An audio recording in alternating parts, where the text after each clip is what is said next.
সন্তান হারিয়ে মায়ের আর্তনাদ থামছেই না। মুন্সিগঞ্জে মাদ্রাসার নবম শ্রেণীর এক ছাত্রী গত ৩১ ডিসেম্বর বন্ধুর জন্মদিনের দাওয়াতে যান বান্ধবীকে সঙ্গে নিয়ে।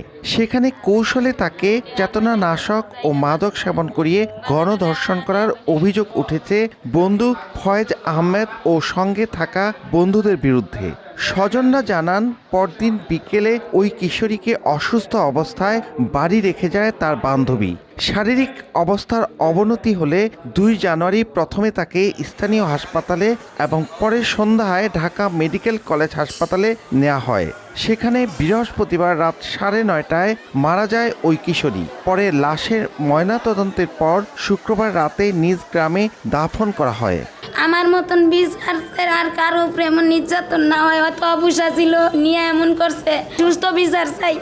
আমার কষ্টের মাইয়া বিষাক্ত জিনিস খাওয়ানোর পরে ওর নেশাগ্রস্ত করছে, নেশা করার পরে ওর নির্যাতন করা হয়েছে। ওর বার্থডের দিন মেয়েকে নিয়ে নেশা করায়া দর্শন কইরা মাইরা ফেলছে। ওর আমরা ফাঁসি চাই।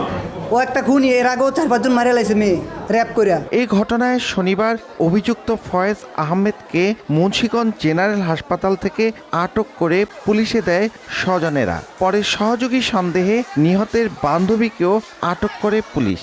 তবে বন্ধু ফয়েজ ধর্ষণের কথা অস্বীকার করে জানিয়েছেন, জন্মদিনের অনুষ্ঠান শেষে তাকে বাড়ির উদ্দেশ্যে পাঠিয়ে দেন তিনি। মাগরিবের সময় গেছে, ওই সময় যাওয়ার পরে আমি কেক মিক কাটার পরে যাওয়ার লগে লগে আমি কেক মিক লয়ে বয়ে রয়েছি। আমরা 2 জন ফ্রেন্ড খাওয়া দাওয়া কেক মিক খাইয়া মায়া অবদনজন আমি পাঠাইছি। আমরা ওই ছেলেকে জিজ্ঞাসাবাদ করছি। জিজ্ঞাসাবাদ করে কিছু তথ্য পাওয়া গেছে, এটার ভিত্তিতে আমরা আইনগত ব্যবস্থা গ্রহণ করার প্রক্রিয়া চলছে। কিশোরীর বাবা কামারশালায় এবং মা গৃহ পরিচালিকার কাজ করেন। নাসির উদ্দিন উজ্জ্বল, সময় সংবাদ, মুন্সিগঞ্জ।